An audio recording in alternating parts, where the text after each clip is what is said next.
Saúde, meus colegas. Vamos falar de um assunto muito importante que muitas das vezes você que é médico não aprofunda e não estuda como deveria. Muitas das vezes, médicos que estão no mercado de trabalho abaixam a cabeça olhando só para as pendências e não olham para as tendências. Eu estou aqui hoje com Alex Cassanotti, que é um dos responsáveis pela criação da demografia médica brasileira. Aquele documento que sai periodicamente mostrando como que o crescimento, a geografia, a macroeconomia da profissão médica no Brasil. Então, esse é um assunto muito importante que impacta no seu dia a dia, porque fala sobre tendência, sobre comportamento, de como você deve se posicionar e como você deve enxergar sendo médico.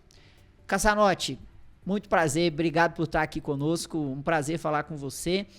E como eu sempre começo aqui, conta um pouquinho do seu background pra gente. Eu que estou muito contente, agradecido de vir contar um pouco dessa história que é tão cara pra gente na academia. E, claro, olhando um mundo em transformação, que é o mundo da profissão médica, eu vim contar as novidades e os grandes impactos que a demografia médica no Brasil teve ao longo de 15 anos da sua existência. Eu não sou médico de formação, né? Eu tenho a minha formação baseada em ciências biomédicas e matemática aplicada, então já tive esse gosto por bancos de dados desde muito cedo, né? Desde da academia, trabalhando com questões epidemiológicas. E quando eu chego, tenho contato com formação médica quando eu chego na USP em 2007 para começar o meu mestrado, e dali eu sigo para doutorado, pós-doutorado, e aí vou montando intersecções com a educação médica dentro da própria faculdade. E nesse processo de formação eu tive uma referência de trabalhar, então, no Conselho Regional de Medicina do Estado de São Paulo, isso em 2010, 2011. E é lá que nasce, então, essa ideia do que a gente chama hoje de demografia médica no Brasil. Nasce com o professor Mário Schaeffer, que à época não era docente da Faculdade de Medicina, ele era, vamos dizer assim, o chefe da comunicação, responsável pela comunicação, um cara brilhante, com uma carreira agora, né, acadêmica, com pós-doutorado também, no Brasil, fora do Brasil, e que dedicou inicialmente nas entidades médicas e mais recentemente na Faculdade de Medicina da USP a gestão desse grande projeto de demografia médica no Brasil, que tem passado esses 15 anos revelando coisas interessantes. E eu estou desde o começo lá com o professor Mário Schaeffer, inicialmente fazendo a parte estatística, mas vamos dizer assim, nos últimos anos, contribuindo muito também com a concepção, com a construção, porque cada ano que se forma uma turma de médicos, que se funde grandes empresas de plano de saúde, que verbas do Sistema Único de Saúde são eventualmente, não crescem eventualmente, a gente vai tomando conhecimento desses grandes fenômenos, a gente vai aprendendo e interagindo mais, Lourenço, com esse riquíssimo campo de pesquisa. Então, a profissão médica, para mim, é uma ciência que eu ajudo a desvendar a cada 2 anos, num grande volume desse, mas também a cada conjunto de meses nós produzimos artigos científicos que são publicados em revistas de grande impacto. Nós temos, mais recentemente, publicado artigos em revistas como BMJ, Open, Global Health, publicado na outras revistas do sistema BMC. Eu queria citar uma que o fator de impacto é muito alto, mas recentemente nós publicamos 2 artigos, que é a Globalization and Health, e que esse assunto no Brasil virou inclusive um case a ser estudado mundialmente. O Alex, e você me dizia que vocês se inspiraram na França, lá em 2010, professor Mário Schaeffer com você, com uma parceria com o CFM, né? O CREMESP, o CFM, e inspirado lá numa demografia médica da França, vocês criam esse material, essa pesquisa riquíssima que sai a cada 2 anos. Eu sou fã dela, eu fico esperando a próxima edição. quando sai, eu me debruço e leio as vírgulas várias vezes. Gosto muito se você pegar meu canal do YouTube, lá vai ter aulas minhas sobre a demografia médica, porque dá um panorama fantástico. E você me dizia que não tem nenhuma outra profissão no Brasil que tenha um estudo dessa monta. Eu acho, Lourenço, que há um pecado muito grande, num sentido geral, de associações, de entidades de congregação profissional, no sentido de buscar evidências das coisas. Tá? Então, parece que assim, a evidência, como a gente fala dela, ficou mais restrita à universidade, assim, ficou mais restrita aos doutores. Mas não, evidência você busca em todo lugar, no seu consultório. Uma sociedade sistematizada com profissionais pode explorar seu banco de dados de associados ou de indivíduos cadastrados para desenvolver um trabalho que com certeza vai ser recompensado com revelar determinadas questões. Deixa eu voltar um pouquinho nessa questão da França, que é muito importante. A França tem esse acompanhamento desde os anos 90, ou até antes, mas ele ficou popular a partir dos anos 90. Primeira vez lá em 2010, quando o professor Mário me mostrou esse material, falou assim: Alex, será que a gente consegue desenvolver alguma coisa parecida? Eu apenas com a minha dedicação em dados e epidemiologia, falei, se a gente tiver os dados, não tem por que a gente não desenvolver, né? E a primeira, se você ir lá buscar, está publicada em vários locais, a primeira demografia é bastante simples, não tem, acho que 100 e poucas páginas, não tinha atlas de especialidade, não tinha atlas de UF, a gente pegou basicamente o que era acessível para a gente, banco de dados do cadastro médico. É muito importante deixar claro que a gente nunca explora informações individuais do médico, esse não é um foco, a gente trabalha, obviamente, com o dado, não importa se é do Dr. Lourenço, do Dr. Pedro, isso vai estar escondido, né? A gente não explora nesse sentido, o que importa para a gente são as estatísticas, os grandes números, e aí, com o passar do tempo, assim como foi na França, nós conseguimos evoluir até chegar onde estamos hoje, que é não somente dar um documento pormenorizado de estatísticas, mas também com projeções muito refinadas de quantos médicos teremos em 2035, em 2040, se mudar o cenário da formação. Então, eu repito que eu estou contente de poder estar aqui para falar dessas novidades todas que a gente foi revelando no decorrer dos anos. Perfeito. E parabenizar você, o professor Mário Schaeffer, porque vocês trazem um assunto que são muitos dados, muitos gráficos, mas a leitura ela é muito prazerosa, né? A comunicação ela preenche muito bem essa lacuna e ela prende a atenção do leitor, pelo menos a minha. Então, eu gosto muito disso. Parabenizar e você vê que desde 2010, né, nasceu lá e vocês trabalhando por 15 anos para deixar essa pérola para a gente aí a cada 2 anos.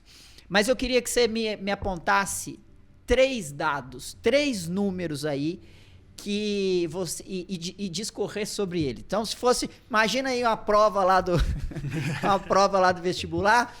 Leia demografia médica,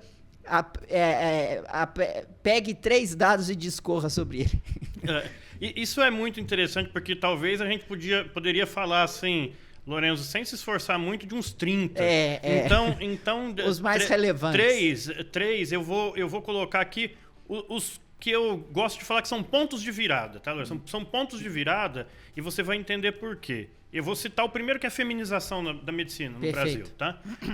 A medicina, assim como as profissões de uma maneira geral, ela vem se feminizando, ou feminilizando, como os sociólogos também gostam de falar. Isso já foi visto na Europa, mais recentemente nos Estados Unidos, e a gente rastreou na demografia médica desde o começo da demografia médica. Então, a gente pegou exatamente o ponto de virada do momento em que as médicas passaram a ser maioria enquanto estudantes de medicina e depois, mais recentemente, enquanto médicos, porque isso deu uma primeira virada lá em 2009 nos cursos médicos e em 23 essa virada ocorre na população. Aí as médicas mudam e passam a ser mais frequentes. 50%, um pouquinho mais de 50%. E essas implicações, elas são muito importantes de serem acompanhadas. Aqui cabe um relato nosso também. Nós publicamos em 2019, se eu não me engano, um paper sobre disparidade de ganhos entre médicos e médicas. Esse paper está publicado no, se eu não me engano, BMJ Open.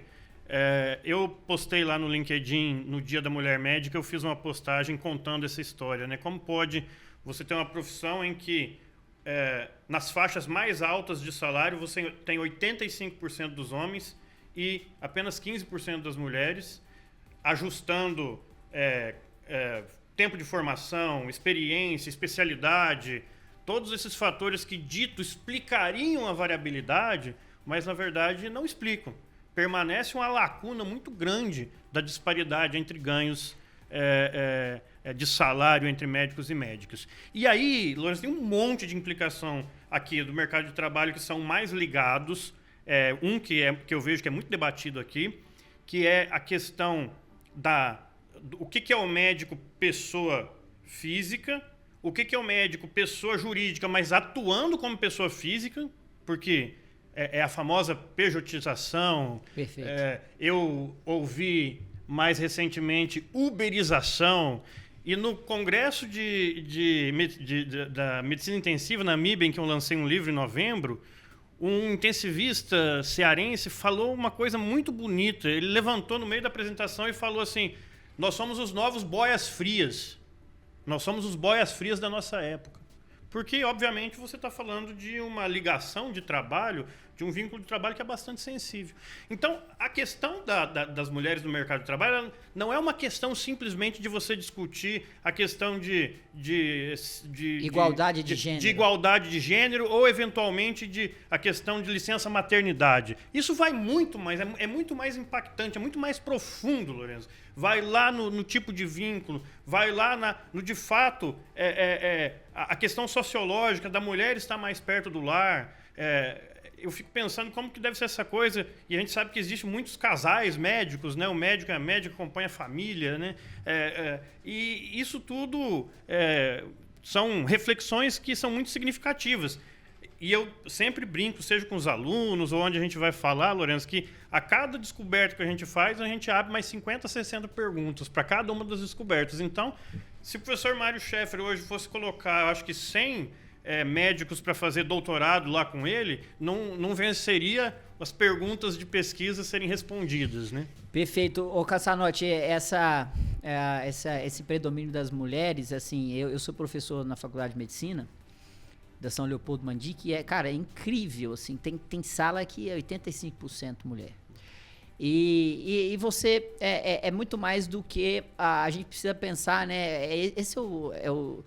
Essa é a riqueza da ciência, né? Do cientista, né? Porque essa conversa a gente poderia gravar um podcast inteiro aqui só para ir dando double click, né, nesses impactos, né?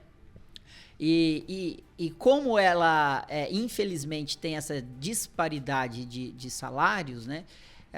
O próprio mercado se ajusta a isso, fazendo um down regulation, né? Setando esse mercado para baixo, porque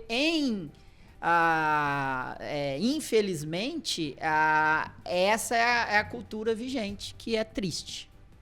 Eu acho, Lourenço, que do ponto de vista, e aí não é uma área de estudo, tem coisas que ao longo dessa gravação acho que eu vou falar com bastante categoria, e tem coisas que eu fico um pouco mais desconfiado, que assim, olha, olhando o movimento eu acho que deve ser assim, mas eu ainda não tenho evidências para demonstrar, tá?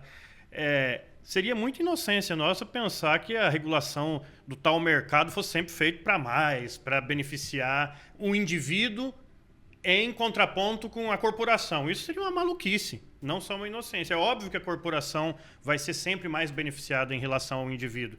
E eu acho que aí os médicos, talvez, as gerações novas, não são os médicos, as gerações novas cometem uma atrocidade, que trocar a relação com as entidades que têm uma força jurídica e estrutural do ponto de vista institucional para um discurso do mérito individual. Eu não estou falando que o mérito não exista. É o contrário. E a gente citamos pessoas aqui antes, eu sei o que são os alunos que entram na faculdade de medicina, e que desenvolvem-se nos seus primeiros 2, 3 anos, você olha para ele e já fala assim, puxa vida, esse aí vai ser diferenciado. E realmente tem muito mérito nessa formação. Agora, imagina que você quer conversar com o legislativo, com o executivo. Quem que vai ter mais permeabilidade para chegar lá? Vai ser o Dr. Lorenzo individualmente ou vai ser uma associação de X milhares de médicos associados em que o Dr. Lorenzo é presidente ou é o assessor de comunicação e tem uma diretoria e também tem ampla penetração na mídia? É óbvio que não é o individual, é o coletivo que vai fazer força. Concordo plenamente.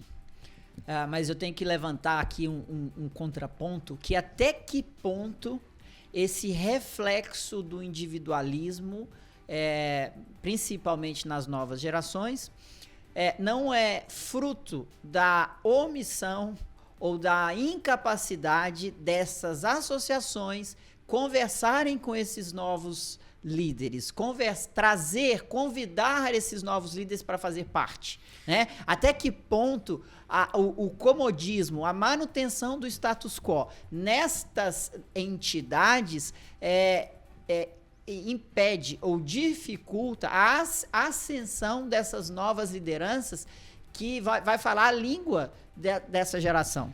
Perfeito, Lourenço. Você toca num ponto que eu acho que aí não é nem somente no fenômeno da medicina. Eu gosto de falar o fenômeno da medicina e não a profissão médica, porque, para mim, veja, ele começa lá tentando entrar na escola. A gente acompanha ele desde o vestibular, tentando entrar na escola médica. A gente sabe como que é a concorrência, como que ela vem diminuindo, até a saída dele do mercado de trabalho com 80 anos. Não que não exista médicos atuando com 80 anos. Existem muitos bons, grandes cirurgiões atuando com 80 anos, mas a literatura, sobretudo internacional, nos conta que o full-time equivalence, quer dizer, a carga horária que esse indivíduo tem a dispor do serviço de saúde, seja ele público ou privado, é muito pequenininha. Então, a gente tira ele da demografia como uma estatística importante, mas ele individualmente tem seu peso. E a pesquisa não olha o indivíduo, olha o todo, né? Então, a gente tem essa característica.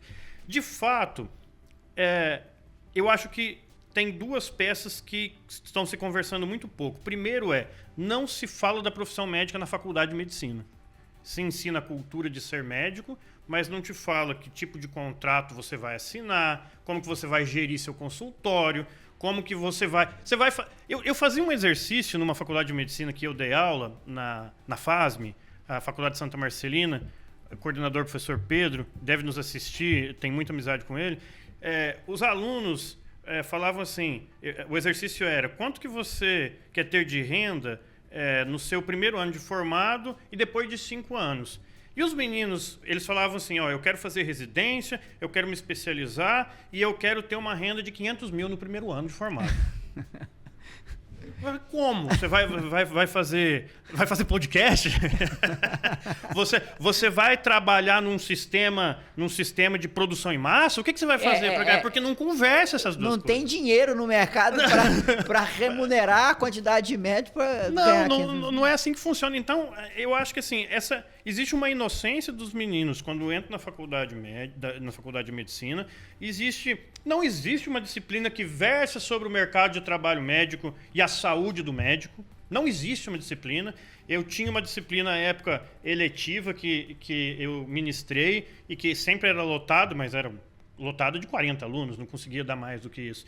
Então, eu deixo um recado. Gestores de entidades médicas, gestores de faculdades de medicina, criem uma disciplina. O conselho, por exemplo, os conselhos regionais, o Conselho Federal de Medicina, criem uma disciplina em que o estudante de medicina possa fazer, por exemplo, online, que conte para ele o que são vínculos de trabalho, tipos de contrato, gestão de consultório, gestão de clínicas, questões de Anvisa, questões de coisa que ele ou vai terceirizar para pessoas e muitas vezes vai ser enganado por algumas delas, ou vai deixar isso na mão de pessoas que não têm tanta competência quanto ele mesmo, porque ele não aprendeu questões que são burocráticas da profissão dele. Perfeito. E aí, puxando a sardinha aqui pro meu lado, eu já faço isso há 4 anos lá na São Leopoldo Mandic, e eu vou ter o prazer de te convidar para você lecionar lá uma aula dentro dessa nossa disciplina para você contar aí. Porque eu tô falando, puxando a sardinha, mas isso é uma realidade. Não tem.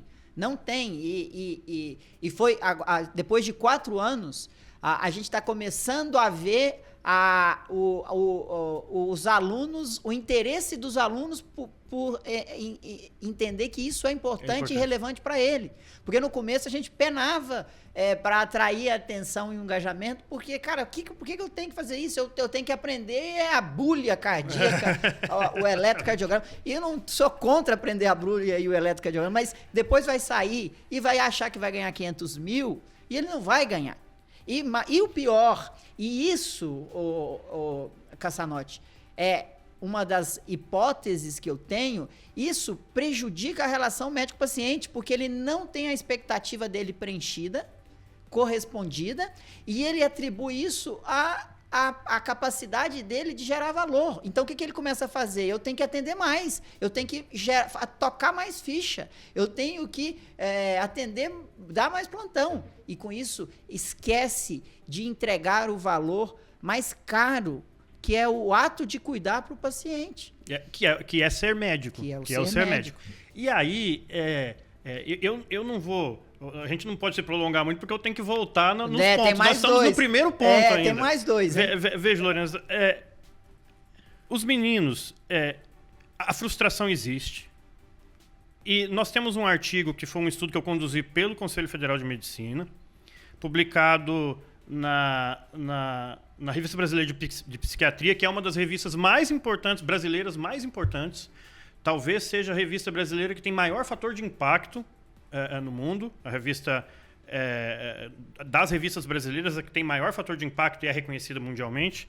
A revista Brazilian Journal Psychiatric. Lá nós conduzimos um estudo em 2019, acompanhamento de um campo de 1 ano, e a gente trabalhou com quase 5 mil médicos. E aí você vê que existe uma relação grande entre a frustração, entre o que ganha, e aí não é valor. Isso pode ser até tema de um outro debate nosso, porque a moeda do médico deixou de ser o dinheiro e passou a ser o tempo. É com o tempo que ele joga, não é com o dinheiro. E isso prejudica demais, sobretudo, a saúde mental. Perfeito. E a implicação na saúde mental, seja ela por um burnout, ou seja ela por sintomas de depressão e ansiedade, vão levar àquele fenômeno de despersonificação, que eu não olho mais o paciente como um indivíduo na sua integridade, na sua complexidade, e passo a olhar ele como simplesmente como uma coisa, como é esse microfone, como é esse fio, aquele pedestal ali. Então, isso está tudo... E isso, a gente está embrionando isso na escola médica. Perfeito. A gente está embrionando isso na escola médica. Quando a gente taca aquele currículo de 10 mil horas, a gente está embrionando esse cara para isso, né? Exatamente. Então, eu tenho, assim, felizmente, mais recentemente, nós abrimos o currículo também para humanização, para outras questões, e eu acho que tenho esperança na geração médica nova também ser diferenciada, porque tem acesso a isso. Mas a gente está num momento que é um daqueles pontos de virada que eu te falei, que são muito cruciais, eu acho, que até onde nós vamos conseguir lidar com o trabalho médico, a tecnologia, que está muito associada ao trabalho médico, e, sobretudo, a humanização. Como que a gente vai integralizar esses 3 elementos para formar um médico que faça o papel de ser médico, como a gente está falando aqui, Lourenço? Sensacional. Segundo ponto, se você quiser, eu vou sugerir um. Talvez esteja nos seus 3, mas eu tenho um aí que a gente tem que falar. Eu preciso acabar o da feminização, porque, veja bem, a gente falou de feminização aqui como um fenômeno geral, mas a feminização nas especialidades, porque a gente tem especialidades que são compostas 98% de homens, por exemplo, urologia, e 2% de mulheres, e nós temos a inversão agora mais recentemente. A dermatologia, por exemplo, ela é composta por 75% de mulheres. Né? Então, a feminização na medicina está trazendo um fenômeno que é 55 vezes, porque são 55 especialidades regulamentadas pela última portaria da Comissão Mista de Especialidades, que envolve o Conselho Federal de Medicina, a Comissão Nacional de Residência Médica e a Associação Médica Brasileira. A cada 1 ano ou 2 eles criam essa portaria nova. Então nós estamos falando de 55 especialidades, 62 áreas de atuação, e esse fenômeno está chegando nesses campos, né? Quais são as implicações disso? em que pese que são as mesmas para a medicina de uma maneira geral, elas, na medicina especializada, têm impactos diferentes. Então, imagina como é a vida das 2% de urologistas mulheres ou dessas 10% de ortopedistas e traumatologistas em termos de acesso a chefias, em termos de gestão de cargos, etc, etc. Deve ser muito diferente. Perfeito. Tá? Então, eu chamo a atenção para a gente finalizar. E lembrando, Lourenço, poderíamos ficar mais um dia aqui falando de feminização da medicina, mas esses são os pontos que eu quero. E mulheres, as meninas que estão na graduação de medicina, lembrem-se, o planejamento familiar, e as meninas fazem isso muitas vezes, a gente tem chegado num fenômeno, que é o que a gente vai conversar logo em seguida, que é o fenômeno da flexibilização do tipo de contrato de trabalho. E a mulher é mais impactada por isso do que o homem, porque, obviamente, a mulher, se ela optar por ter família e filhos, ela, obviamente, vai ficar mais tempo afastada e não vai ter remuneração por esse período que ela vai ficar afastada. Perfeito. Devido à limitação desse tipo de contrato. Tá? Então... É sensacional esses pontos sociológicos e é muito importante pesquisas e cuidado para como que a gente vai trabalhar com essa questão da feminização. Próximo ponto aí, fala o seu aí que tem um que eu preciso falar, hein? Eu tenho um ponto importante que talvez a gente tenha falado paralelamente à questão da feminização, mas é o mercado de trabalho propriamente dito. Tá? O mercado de trabalho propriamente dito, ele passa por uma reestruturação significativa, em que o médico precisa tomar conhecimento de que se ele não construir relações com um conjunto, seja com uma sociedade, seja com um sindicato, ele vai estar cada vez mais frágil no sentido de poder dialogar por ganhos mais adequados, por ambientes mais adequados de trabalho, porque às vezes o pessoal fica discutindo quanto ganha. E discutir o quanto ganha é um imediatismo supérfluo, talvez. Talvez seria relevante você ser muito bem remunerado e trabalhar num lugar muito ruim? Não, é por isso que as pessoas não vão para o interior. Os médicos não vão para o interior por quê? Lá no interior. Às vezes você tem promessas de salário, se o médico consegue, por exemplo, consegue lidar com parto. Não, eu consigo lidar com parto e se precisar fazer uma cesárea eu faço, então a cidade lá na Bahia te paga 50 conto. Você vai? E se tiver uma cesárea complicada, que o cara não tem infraestrutura para fazer, você acha que ele vai se colocar? Então, aqui mistura, eu acho que dois fenômenos que são interessantes. Como a flexibilização do tipo de trabalho está acontecendo, sobretudo de forma completamente heterogênea entre as especialidades, e como que isso se relaciona com o sistema de saúde, e o fenômeno da interiorização, porque para mim esses dois fenômenos eles andam um pouco paralelo um com o outro e às vezes até de mão dada um com o outro, tá? Mas de fato a gente tinha discutido antes, nós passamos por um processo em que basicamente o médico troca essa questão do CLT, do seu contrato CLT, que dá direito a ele férias, 13º, por um contrato CNPJ, em que o médico, indivíduo e o seu contador tiram um CNPJ, essa brincadeira, eu até uso esse termo para os meninos, né? Você vai lá, vai tirar seu CNPJ, e aí eu brinco, né? Ele vira CEO de MEI. Ele é o CEO, só que não de uma empresa real, ele é o CEO dele mesmo, né? Porque, na verdade, isso não está trazendo nenhuma vantagem para ele em médio e longo prazo. A não ser o fato de que o gestor do hospital pediu aquilo ali para ele, porque a relação que o hospital está oferecendo para ele é uma relação muito frágil. E o hospital também não quer, o hospital, seja lá a instituição que for, não quer ter que entrar na justiça daqui a um tempo se houver uma discussão em relação a trabalho, em relação a pagamentos de elementos associados ao seu contrato de trabalho. Então a gente está falando de um fenômeno que é geral, eu brinquei com você mais cedo, que era da uberização. Isso existe em todas as profissões. E Em uma profissão, isso já existia há mais tempo, que era do pessoal da informática.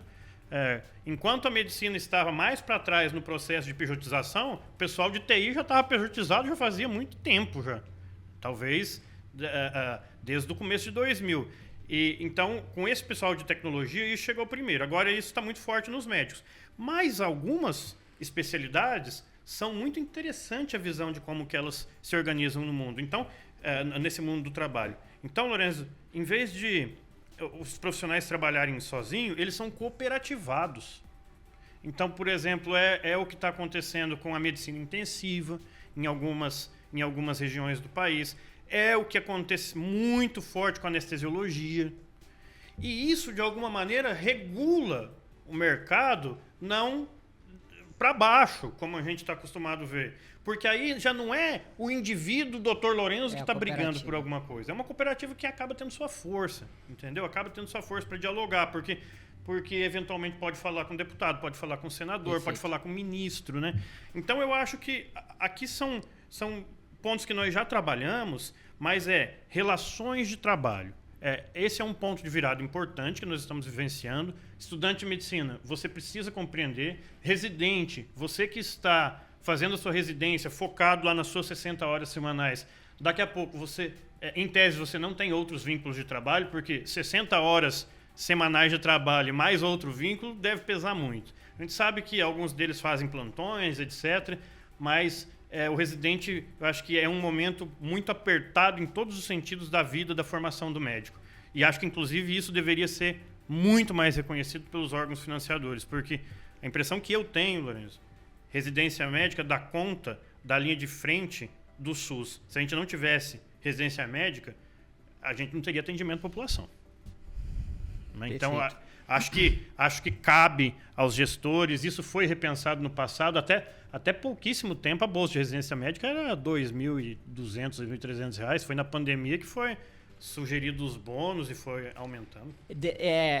Uma das minhas perguntas era sobre a residência médica.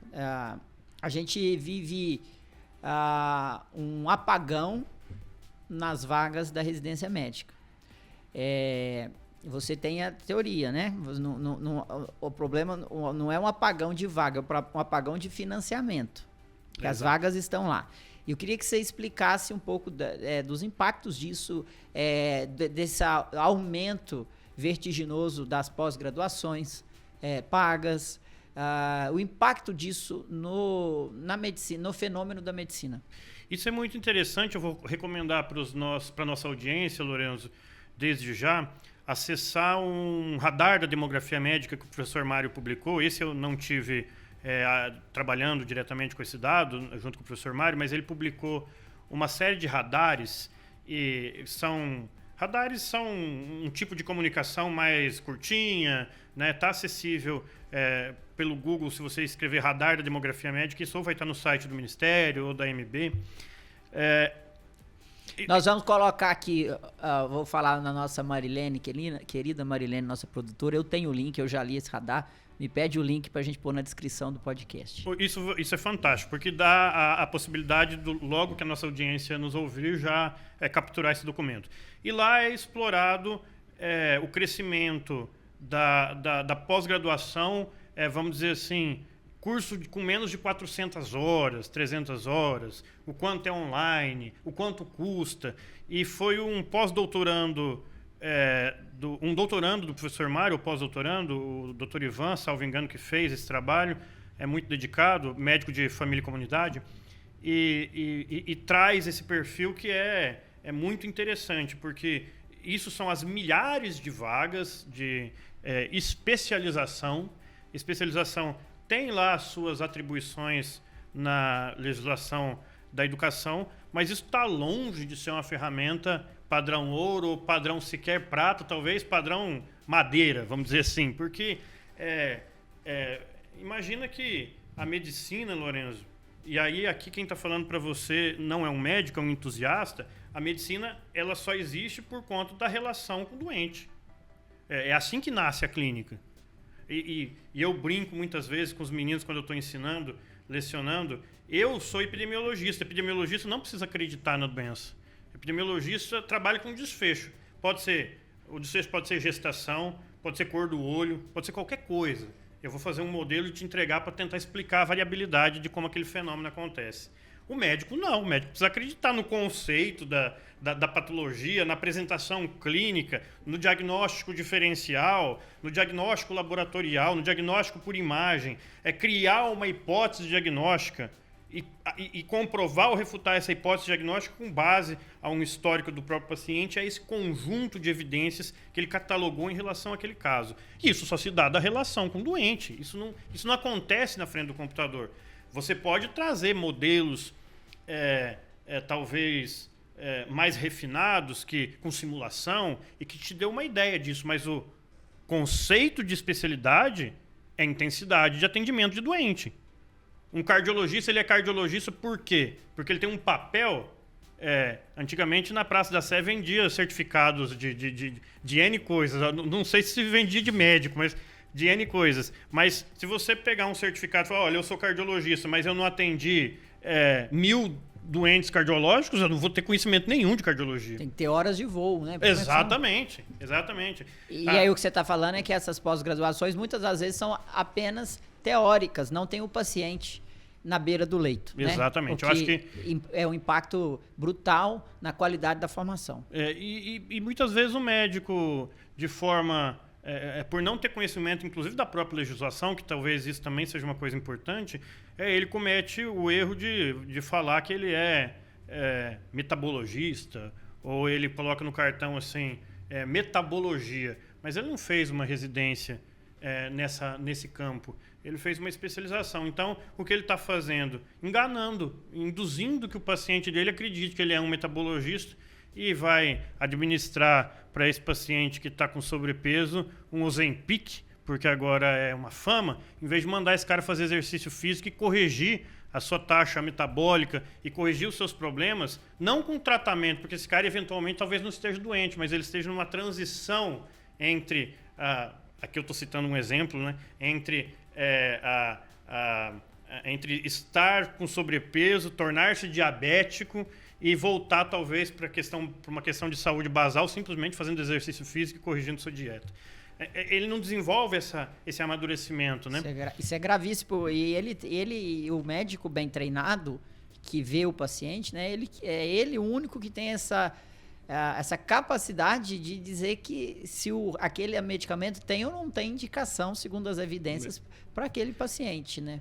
Infelizmente, a gente assistiu os últimos anos um fenômeno extremamente simples, inclusive feito pelo Sistema Único de Saúde, o quanto se receitou de glifage, esses hipoglicemiantes orais, Sim, que não tem evidência nenhuma de que funcione, a não ser para aqueles indivíduos que foram testados e que mostrou evidência de recuperação, que são obesos.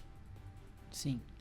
Entre não obesos, isso não funciona. E até muito recentemente, isso era ministrado.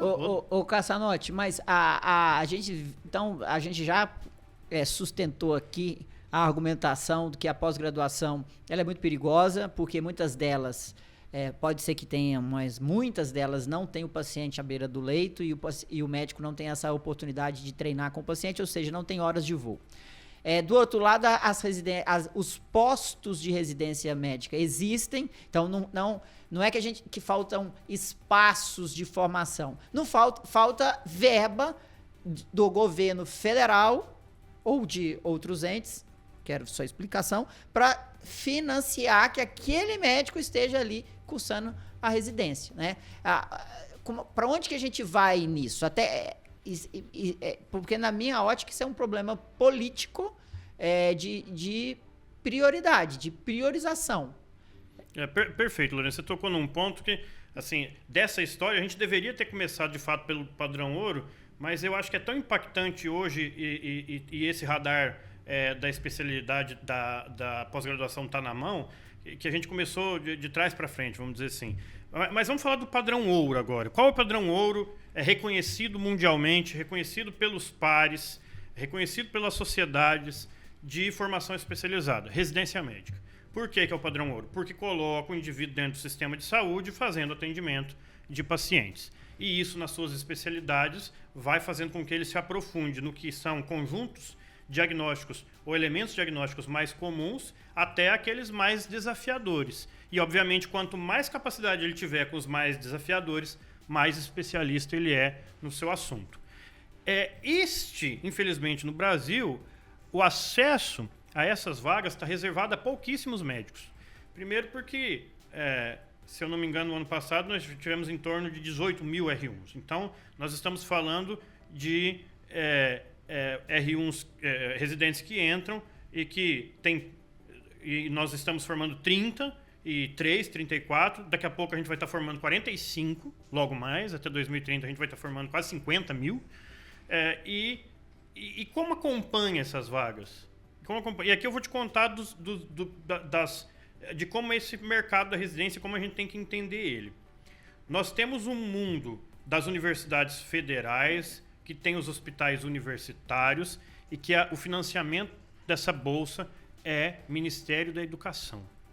Aí a gente vai lembrar que o Ministério da Educação é responsável por toda a folha de pagamento docente e dos institutos, das universidades federais. O teto do Ministério da Educação, se não tiver uma correção legislativa, ele é impossível de ser aumentado. O Ministério da Educação ele vive empatado e, se fosse ser justo, ele já estaria assim, ter que gastar quase 100% a mais do que ele gasta para dar conta das suas atribuições básicas.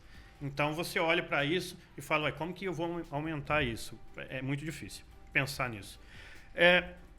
Por outro lado, você tem outros agentes financiadores. Então, por exemplo, nos últimos anos, o Ministério da Saúde, que, por outro lado, tem uma flexibilidade legislativa maior para poder fazer esses aportes, eles são grandes financiadores de residência médica, sobretudo fora do contexto dos hospitais universitários.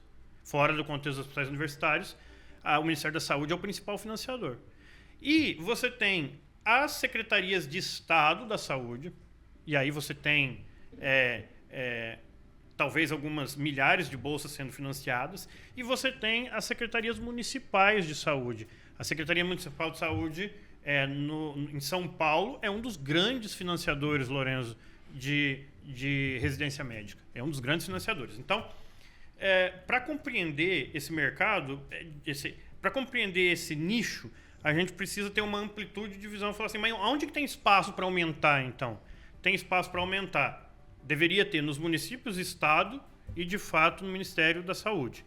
Mas talvez quem é mais beneficiado diretamente? Bom, são as populações de município e estado. Então, talvez secretarias municipais de saúde e as secretarias estaduais de saúde fosse quem, em curto prazo, tivesse maior capacidade de aporte para aumentar o número de vagas de residente viáveis. Porque existe a vaga, o posto de residência, que é um lugar que o residente pode ter contato, mas para ele poder entrar, aquela instituição precisa abrir essa vaga de residência. E para essa instituição abrir a vaga de residência, ela precisa ter o financiamento da vaga de residência.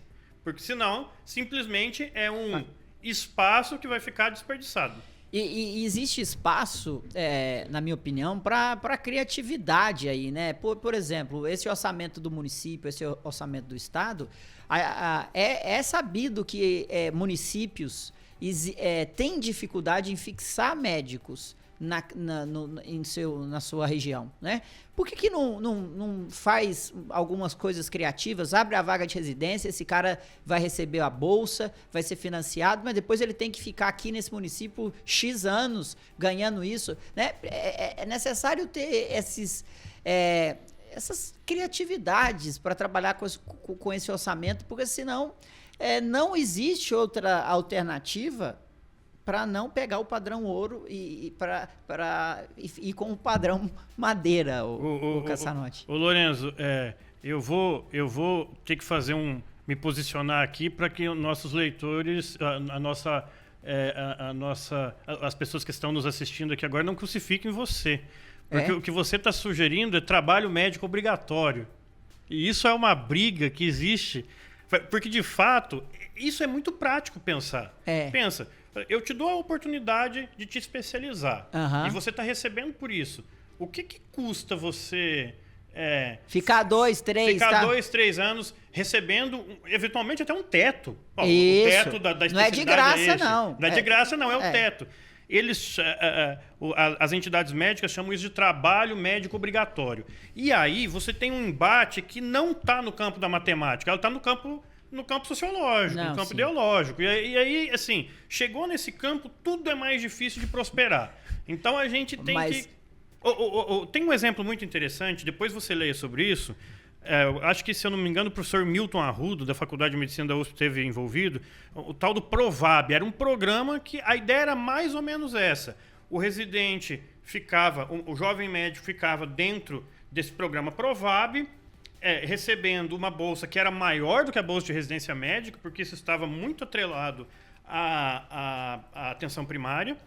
E, depois de uns anos, ele teria uma facilidade para o acesso ao título da Sociedade de Especialidade de Medicina de Família e Comunidade, ou de Clínica Médica. Eu não me lembro bem como é que era essa história. Mas isso, no começo, foi muito bem pensado, mas depois que o diálogo foi para o campo de cima, né, foi para o campo mais político da profissão, isso, obviamente, se perdeu em toda a sua extensão. Mas não, diante do cenário atual, se a gente não tem medidas criativas como esta, fatalmente esse médico ele vai para a especialização, para a pós-graduação.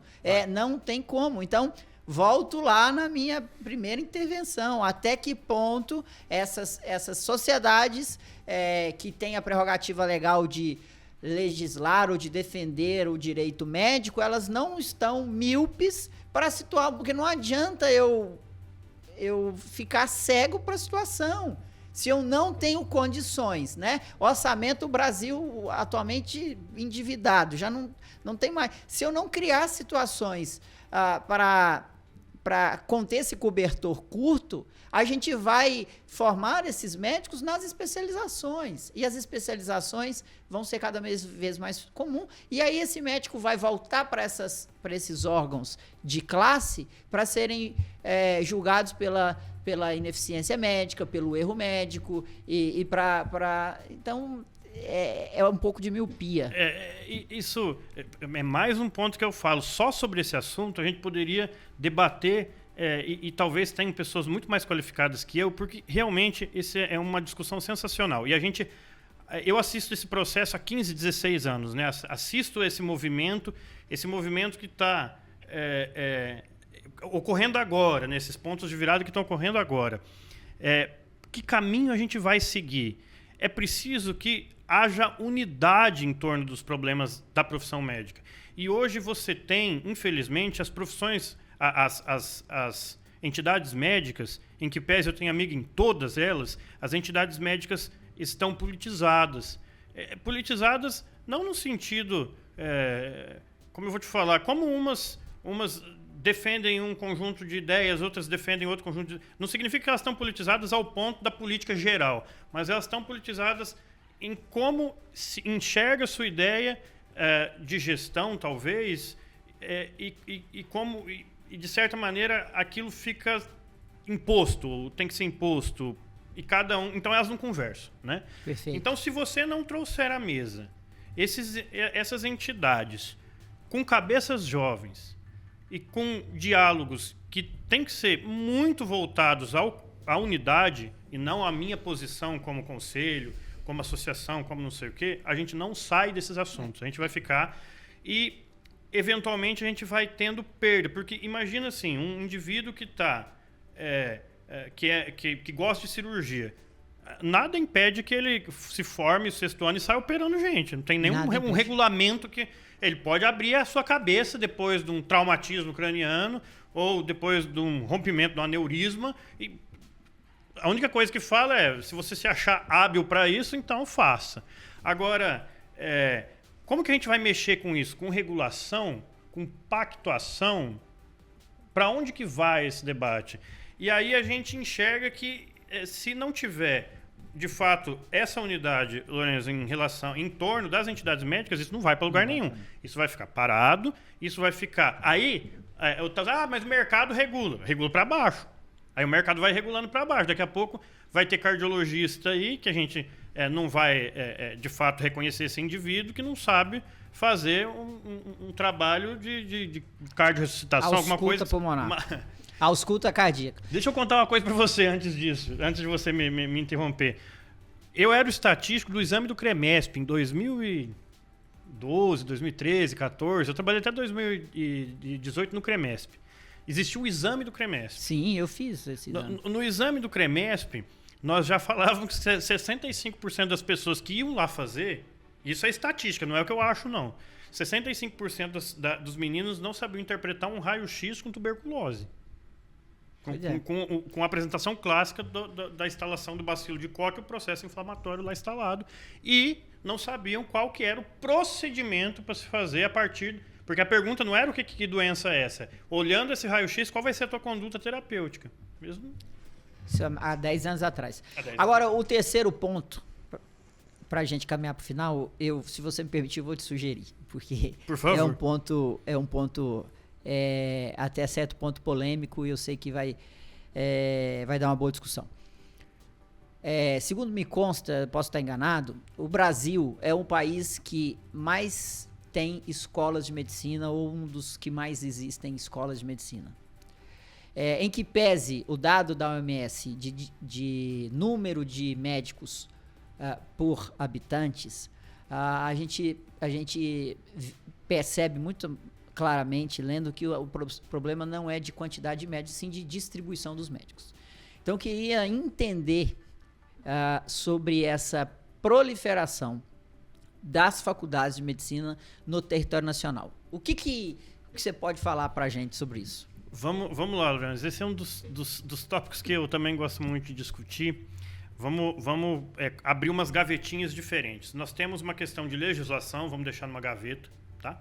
Uma legislação dupla que foi criada e até muito recentemente palco de uma ação no Supremo, na Suprema Corte, que foi encaminhada pelo ministro Gilmar Mendes. Isso foi no ano passado, setembro, outubro do ano passado, né, que isso foi esclarecido. Então, nós temos uma gaveta com legislação, nós temos uma gaveta financeira / econômica, vamos dizer assim. Nós temos uma gaveta que é interesses comerciais, vamos dizer assim. E aí eu não estou julgando esse interesse Perfeito. comercial. Chama isso, interesse comercial, não há nenhum julgamento se isso é bom ou ruim, tá? Nós temos a legislação, interesse comercial e uma política de expansão, tá? A política de expansão quero pôr mais médico no mercado para atender o SUS. Exatamente. Então, essa política de expansão está ligada a essa legislação, e aí eu vou explicar para vocês, passo a passo, pessoal, como gerou essa confusão. E vamos pensar primeiro na questão ideológica. Assim, de onde vem essa concepção que a gente precisa de ter mais médicos? Ela vem das grandes convenções mundiais de saúde. Fala, puxa, lá na África, então, olha, não tem gente para fazer intervenção.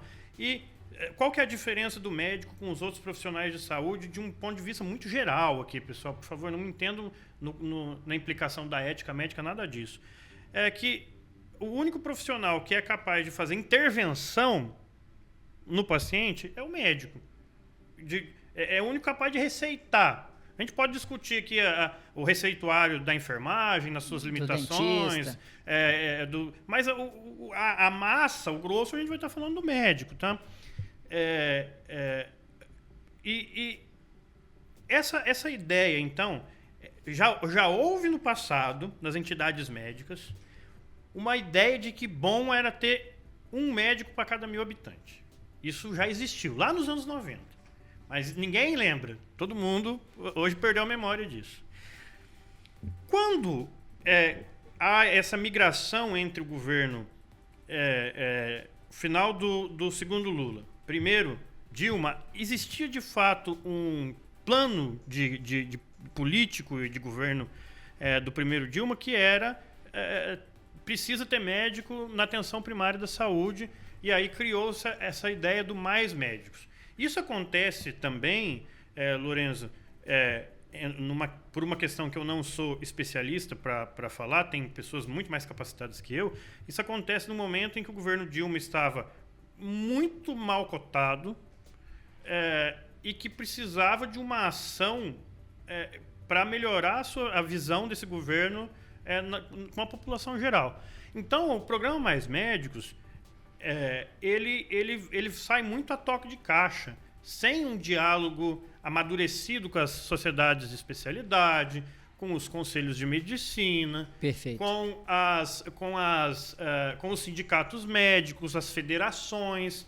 Então, isso sai muito unilateral, vamos dizer assim. E aí, eu não estou falando aqui, porque daqui a pouco os colegas que são mais polarizados para esse lado também vão querer me crucificar. Eu não estou falando aqui que um tem que pedir bênção para o outro, não é isso. É que numa democracia, quando você não convida todas as partes para um debate focado no que se precisa, que é o atendimento populacional, é o Sistema Único de Saúde, pela preocupação do governo, isso não vai para frente. Ou isso vai para frente com muito desgaste. E, na verdade, esse foi um dos pontos que, lá naquele contexto, foi um dos pontos que mais desgastou o governo Dilma, foi justamente essa questão do Mais Médicos. E o Mais Médicos foi um dos pontos de desgaste em relação às entidades médicas, não pelos eixos completos, porque o Mais Médicos é uma lei muito ampla, que ela tem um foco, num primeiro momento, na chegada de bolsistas ou de indivíduos para atuarem como médicos em um regime diferente do que a legislação brasileira coloca, que é regulamentado, e que criou como uma espécie de uma classe médica separada do Conselho, né? Então isso foi muito atacado, isso foi muito mal visto. Mas o grande fenômeno da medicina estava, na verdade, nos outros pontos, que era da formação médica. Então, ampliar a formação médica, diminuir a infraestrutura para formar alunos em infraestrutura que eram menores do que aquelas regulamentadas pelas SERES, pela Secretaria de Regulação do Ensino Superior, foi o que deu esse ponto de virada. Não significava que esse processo já não vinha vindo. Esse processo é muito bem detalhado nas primeiras demografias. O crescimento médico ele se deu, num primeiro momento, lá com a criação das escolas baianas de medicina, lá no Império.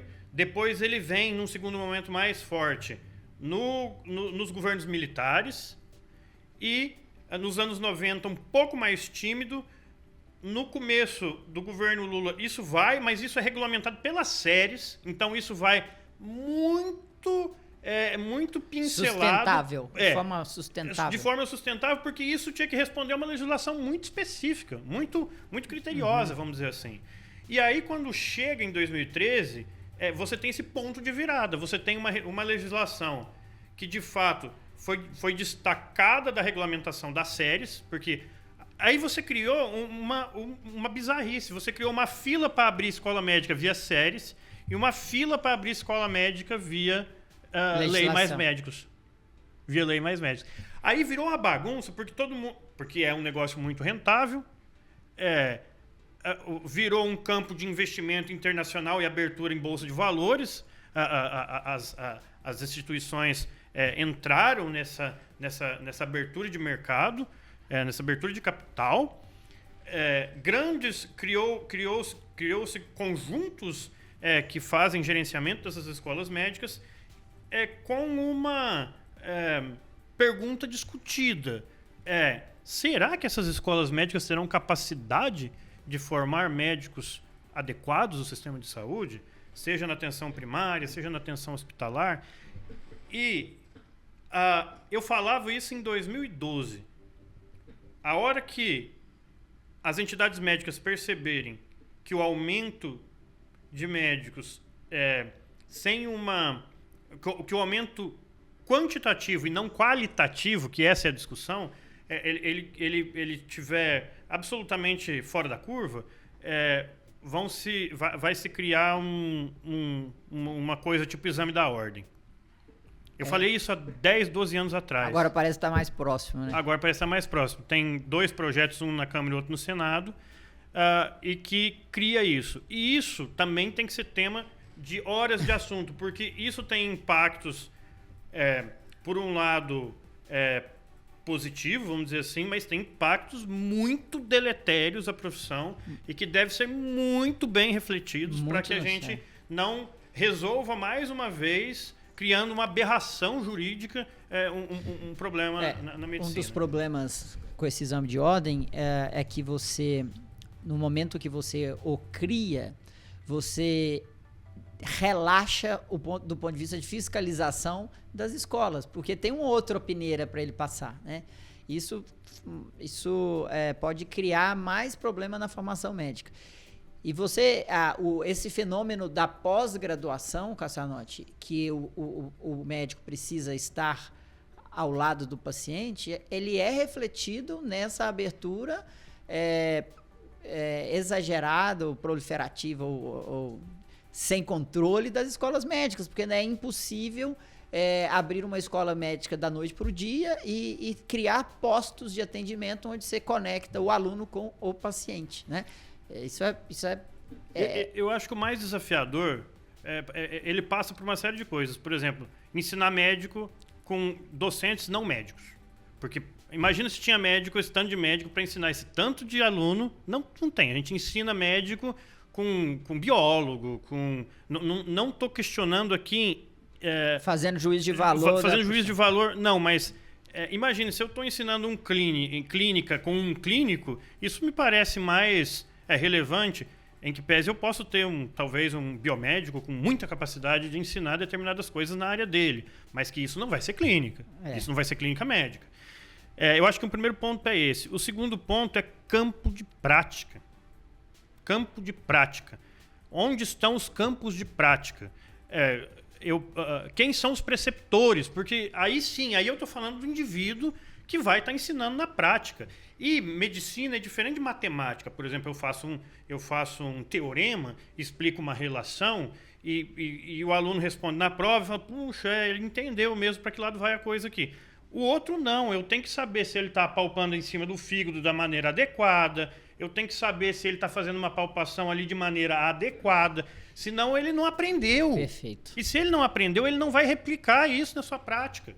Sensacional, isso. Isso. Então, o que a gente está falando é que a gente tem hoje no Brasil, talvez uma saturação de campo de prática, e aí é achismo, tá? Achismo pelo conjunto de dados que eu olho, porque nós estamos nos hospitais com as nossas turmas de medicina, dezenas e dezenas e centenas delas, de enfermagem, de fisioterapia, a residência médica, a residência multiprofissional, e aí você tem o doente lá, que é visto, né, nesse cenário que eu acho que é descontrolado hoje, né? Então, eu acho que aqui cabe uma reflexão novamente aos gestores que assistem, né? Como vocês estão fazendo isso hoje, né?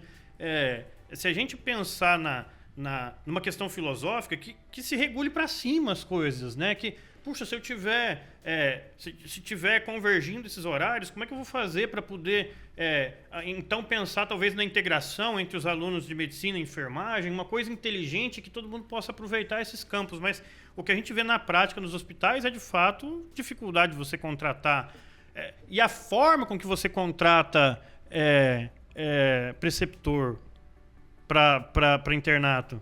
Você acha que é CLT? Cassanotti, sensacional esse papo. Poderíamos fazer mais uns 3 ou 4 episódios para esgotar o assunto. Parabéns pelo seu trabalho, parabéns pelo seu zelo por trazer dados tão importantes à nossa classe médica e à saúde como um todo, né? Eu costumo dizer que o médico é o gatekeeper do setor de saúde, por tudo isso que você já falou, sem juízo de valor das outras profissões. E os estudos, os trabalhos que vocês fazem, professor Mário Schaeffer, eles enriquecem muito o sistema de saúde. E fica novamente aqui, você, meu colega médico, que ainda não leu, você precisa ler, você precisa entender, você precisa acompanhar, porque isso diz respeito aos impactos na sua casa, na sua família, na sua receita, no seu faturamento.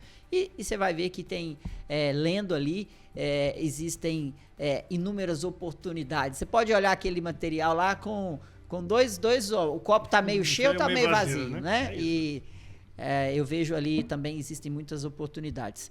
Obrigado pela sua participação aqui e parabéns pelo seu trabalho. Eu que agradeço, Lorenzo. É uma satisfação muito grande ter trazido um pouco de 15 anos de experiência, que inicialmente para para uma pessoa com formação teórica e prática, eu olho para aquilo e falo, olha, o que eu vi no dado, o que eu projetei, hoje eu estou vendo acontecer. Isso aconteceu com a feminização, com a pejotização. Assim, então, é uma forma muito robusta de falar que o que você está produzindo tem uma dose de concretude muito grande e que está à disposição de todos os colegas, os estudantes, professores de medicina, gestores do sistema de saúde, gestores das escolas médicas, para que seja apreciado, criticado, se for o caso, para que a gente possa também melhorar e continuar nessa produção. Se alguém quiser falar com você pelo LinkedIn, Alex Cassanotti? Isso, pode chamar lá no LinkedIn. Eu tenho, nesse último ano, sobretudo, nesses últimos 2 meses, eu tenho feito ações, divulgado questões, porque a minha ideia é também fazer com que esses conhecimentos vão fluindo em outras plataformas, Sim. em outros meios, né? Com quase 400 mil alunos dentro do sistema de formação que a gente tem, alunos médios dentro do sistema de formação, a gente que está na universidade precisa se preocupar também com que forma que esse conhecimento vai chegar. Muitas vezes ficamos preocupados com os papers, os artigos científicos em grandes revistas, esse conhecimento nada vai adiantar se não tiver no mais interessado, que é o médico. Sensacional. Obrigado pela sua audiência, manda seu feedback para mim, aperta o sininho aí, siga a gente lá no YouTube, no Spotify, para você ser notificado e obrigado pela sua participação aqui. Valeu, até a semana que vem.